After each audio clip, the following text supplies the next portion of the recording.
Hello viewers, আসসালামু আলাইকুম। জাকুস কিচেনে আপনাদেরকে স্বাগতম। আশা করি সবাই অনেক বেশি ভালো আছেন। প্রতিদিনের মতো আবারও নতুন একটি রেসিপি নিয়ে আপনাদের সামনে হাজির হলাম। আপনাদের জন্য আজকে নিয়ে এলাম গরুর মাংসের আচারের রেসিপি। চলুন তাহলে কথা না বাড়িয়ে মূল রেসিপিতে চলে যাই।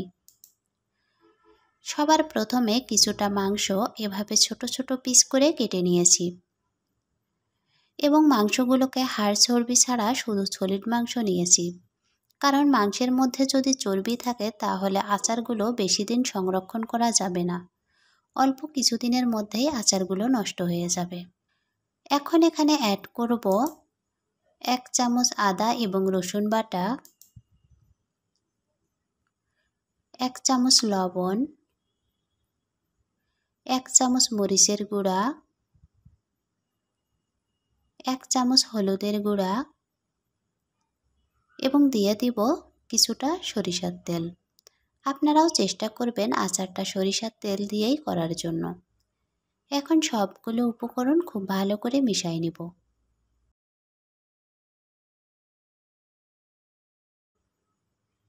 মেশানো হয়ে গেছে। এখন মাংসগুলো প্রপারলি সিদ্ধ হওয়ার জন্য এখানে দিয়ে দিব কিছুটা পানি। পানিগুলো দেওয়ার পর আবারও একটু মিশিয়ে দিব।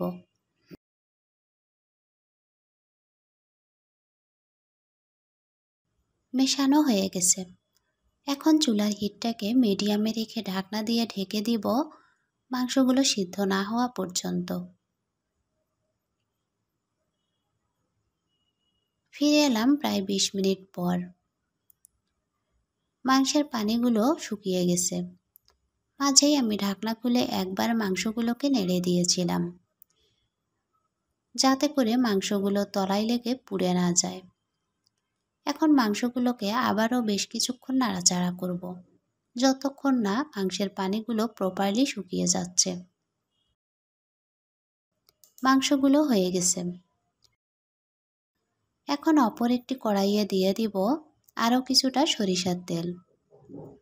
দেওয়ার পর এখানে অ্যাড করব 1 চামচ রসুন কুচি এবং দিয়ে দিব 1 চামচ পাঁচফোড়ন। এখন এগুলোকে ভেজে নিব যতক্ষণ না রসুনগুলো ব্রাউন কালার হয়ে আসছে।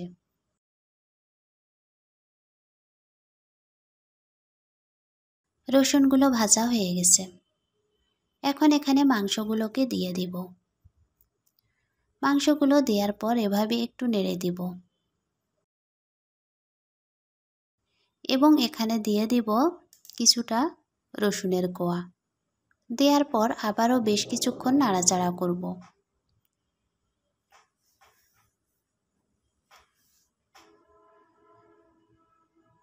এক পর্যায়ে এখানে দিয়ে দিব হাফ চামচ চিলি ফ্লেক্স, 1 চামচ গরম মশলা গুঁড়া। আমি এখানে সব ধরনের গরম মশলা একসঙ্গে গুঁড়া করে নিয়েছি এবং দিয়ে দিয়েছি 2 চামচ চিনি। আবারও এগুলোকে বেশ কিছুক্ষণ নাড়াচাড়া করব, যতক্ষণ না আচারের সুন্দর একটা কালার আসছে।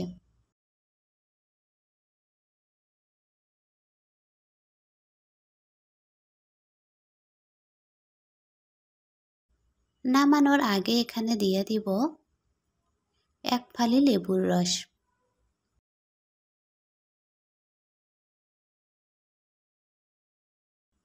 দেওয়ার পর আবারও এভাবে একটু মিশিয়ে দিব এবং আচারগুলো আমার অলমোস্ট কমপ্লিট। আপনারা এগুলোকে কাচের বয়মে রেখে দীর্ঘদিন পর্যন্ত সংরক্ষণ করতে পারেন।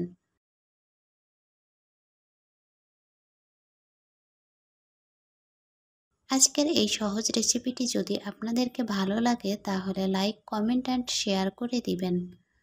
যারা আমার চ্যানেলটি সাবস্ক্রাইব করেছেন তাদেরকে অসংখ্য ধন্যবাদ এবং যারা এখনও সাবস্ক্রাইব করেন নাই প্লিজ সাবস্ক্রাইব মাই চ্যানেল। আমার পাশে থাকার জন্য সবাইকে অসংখ্য ধন্যবাদ।